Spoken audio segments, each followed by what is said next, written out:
C'est un coup de gueule. C'est un coup de gueule pour ce qui s'est passé au Parlement européen cette semaine, puisqu'il y a eu une résolution qui a été mise au vote, présentée par 5 groupes sur 8 pour Boualem-Sansal. Et donc nous avons eu 530 voix pour cette résolution et malheureusement 24 voix contre, dont plusieurs élus du groupe LFI. Et c'est un véritable coup de gueule parce que Rima Hassan, qui se fait la porte-étendard de ce vote contre la résolution, a non seulement voté contre, mais tenté de justifier son vote. Et notamment, je cite un de ses tweets, que son vote contre n'était pas arrêté, que le franco-algérien dont on parle n'a pas été arrêté pour ses œuvres, mais sur le fondement de l'article 87 bis du code pénal algérien.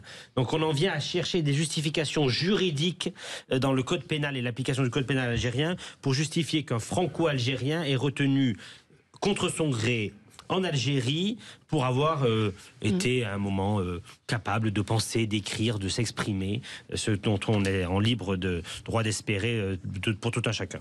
Et donc je suis complètement atterré, ahuri par cette volonté non seulement de voter contre, Manon Aubry elle s'est abstenue seulement, mais de voter contre, mais d'aller chercher la justification et de se faire le porte-voix en réalité du régime algérien contre un de nos citoyens qui est retenu contre son gré. Ce matin, le Parisien nous dit aussi l'Élysée assume et dessine un nouveau rôle pour le chef de l'État qui entend se positionner comme une sorte de lanceur d'alerte, ouvrez les guillemets fermés, en se faisant chambre d'appel et transmetteur. Non mais Valérie...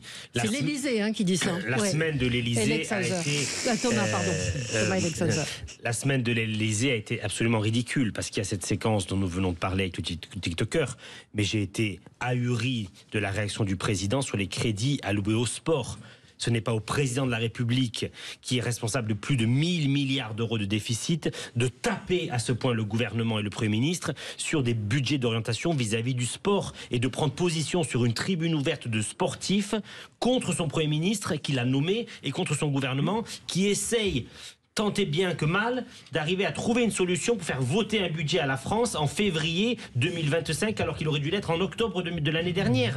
C'est une semaine du ridicule absolu et qui en plus est alarmante parce que le président Trump, on peut lui trouver tous les défauts, mais il défend un discours de dire tout est à nouveau possible. L'action publique, l'action du chef de l'État américain, l'action des États-Unis, tout va être possible et nous en sommes à Apple Pay, TikTok et les sportifs Léo Marchand et la tribune. C'est grotesque. On franchit un cran, là, on est au Mexique. Là, on franchit un cran, et ce que je retiens, et c'est ce que disait la porte-parole de la gendarmerie nationale ce matin sur une autre radio, c'est que ça n'est pas un cas isolé.